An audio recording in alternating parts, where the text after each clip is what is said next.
Hi, my name is Kristen and I am a recovering addict. My clean date is April 16th, 2017.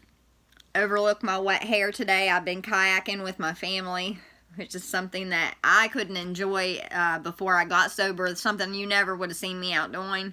But now that I'm sober, we try to get out and do family things together. And these are the times I look forward to the most, or going out and doing things with my family.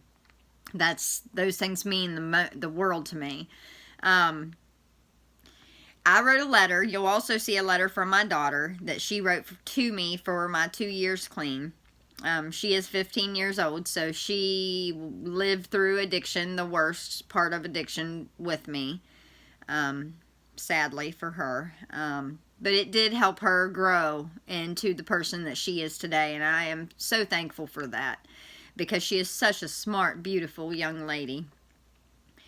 I also wrote a letter touching my background, a little bit of how I became an addict. I want to share that with you.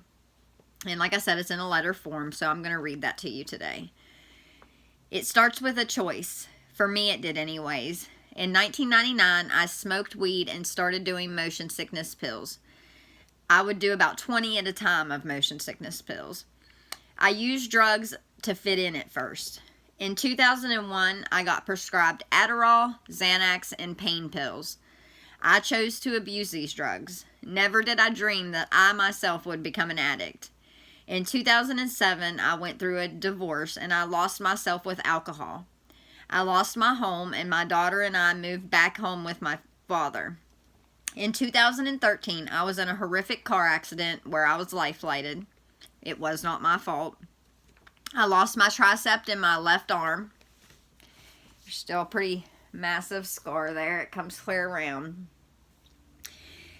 Where I lost my tricep in my left arm. I took a very hard hit to my head. I had over 200 stitches in my arm and 13 staples in my head. I was in a wheelchair for 5 months due to a right broken ankle and 2 torn MCLs in both knees. Plus, they had to do a skin graft off my leg to cover up the wound on my arm. I was in and out of physical therapy over the next 2 years. That year, there were a whole lot of hydros, oxys, Percocets, and that led up to Roxys, and a whole lot of pain. Emotional pain was the worst. I couldn't numb myself as hard as I tried, so I numbed and I numbed and I numbed. My addiction turned into living out of a vehicle, mostly running trips to Pittsburgh to re-up on oxys with my best friend. At this point, I suffered with mentally, emotionally, and physically abusive relationship with my ex. A 12 years of physical abuse. Very abusive relationship. I had caught him shooting up several times, which I was completely against at this point in my life. In 2016, I was still heartbroken from this breakup, and I couldn't understand why he just couldn't stop shooting up for me. I was at a low point, and a buddy of mine had a needle, and he was shooting up around me. So I wondered, in my mind at that point, it had lingered through my mind of why my ex couldn't quit. So I bought that clean needle, and I wanted to try it. I needed to know what the big deal was of this. Why couldn't he just stop? I thought I would try it one time. That's what I told myself. I wanted to try it one time just to see what it was like, and then I was going to be done. And I was going to put it down, but I didn't. That wasn't the case. I got to the point where I was shooting at least a half a gram of meth in every shot. I'm talking my hair would tingle, my eyes would shake, my ears would ring, and I would get this warmth taking over my entire body. It was like an oh shit, I might have done too much this time kind of shot. A year and a half later, there I was, still sticking a needle in my arm.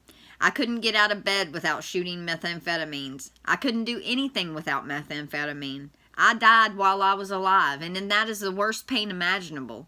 I wasn't picky about the drugs that I abused.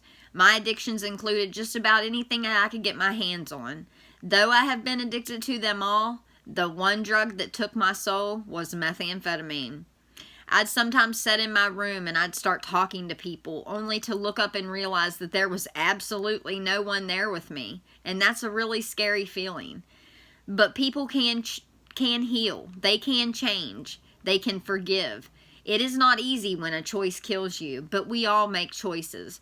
Nobody forced me to do any of those drugs. I only knew that it took the pain away, and that was all I needed. But today, I choose to live. My life today is consumed by recovery. Every aspect of my life is helping others and living this way of life. A way that is so much better than the one that I previously lived. So much better. When I think about where I've come from and the sadness that I have experienced in my past, only one thing comes to mind, and that's God's grace. Over the past 2 years, I have come to learn so much about myself and the woman that I've become. I love my sober life, and I vow to fight this disease known as addiction.